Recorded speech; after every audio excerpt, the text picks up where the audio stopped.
Hey guys, welcome to a quick knowledge burst on what is a digital business model and what it's not. Quick summary from part one. We have said that business models should not be based on revenue models because that is what is happening in today's world. Something like the subscription business model apparently is a business model when in reality it's a revenue model. And if you did that, Netflix and MS Office and thousands and tens of thousands of other businesses would run the same business model, but they don't. Like if you look at the key value creation aspects between those two, just these two examples alone, they are very, very different.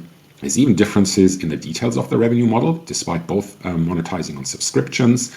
So we have said in part one, not a good way to categorize business models. A much better way to categorize digital technology business models is by doing it based on value creation, and that leads to 11 verticals. So today, let's look at the next level of detail. Let's take the asset and service sharing vertical as an example.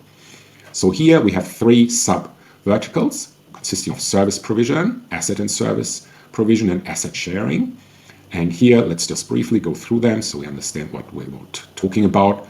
So there's in-person services like on Airtasker and TaskRabbit. There can be handyman jobs. There's just home services, can be cleaning jobs, etc., etc. Online services like for small businesses, let's say photo and video editing or small programming jobs, etc.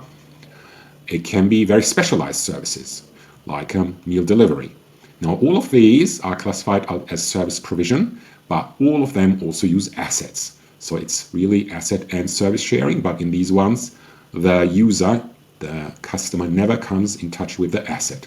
So a freelancer doing Photoshop may have a better computer than you and I, and may have a quite expensive subscription to the Adobe Creative Suite.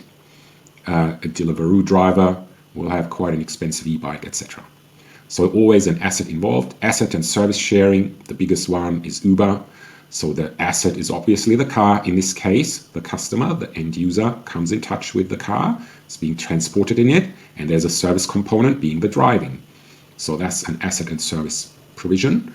And then we got asset sharing ones where the main value proposition and main value creation is inherent in the asset, like e-bikes or cars sharing or vacation rental.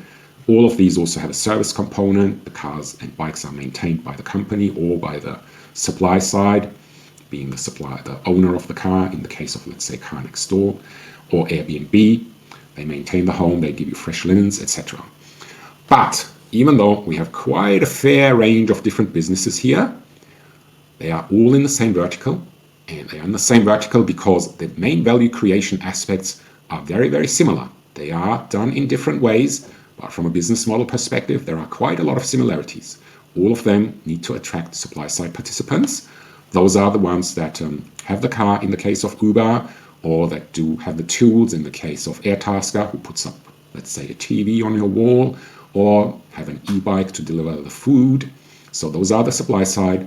They need to be attracted to the platform. They need to be verified, background checks, often case, and they need to be onboarded. And there needs to be a truthful description of what they do. In the case of Airbnb, there needs to be a truthful description of the home. In the case of the service on Airtasker, it needs to be truthful what the guy is doing. Same on Fiverr, etc., etc. All these services need to be categorized, presented in some way or form to the customer, made browsable and searchable. So think of Fiverr with thousands of different types of jobs that there are. And then when the demand side, so the customer has a query and searches, the platform, the company, the digital company has to match the best results, because if they don't do a good job in that, the customer will just jump off without booking anything. And if they book, then the whole transaction needs to be managed with a payment, some sort of timely completion, and feedback and ratings, so that the good apples float to the top and the bad ones get weeded out, etc. Here is that whole vertical again, from asset sharing all the way to service sharing, quite a bunch of different businesses, but they all have these kind of value creation steps, the same. And there's lots of transferable learnings that we can apply from one to the other. If we learn about a representative set of examples within this vertical, then we can apply the learning on most of these, if not all of these. And that's the difference to doing the same with revenue models. By the way, please like our video if you do and subscribe for more. So what we're saying is If you learn about key examples in each of these, you will understand the rest of the ones within the same vertical much better than when you try to learn it this way, because as we've seen in the beginning, most of the businesses running a subscription model don't necessarily have anything to do with each other. That's why we base our business model categorization and learning on value creation. Thanks very much, guys. Stay tuned, like us, subscribe for more of this, and thanks very much.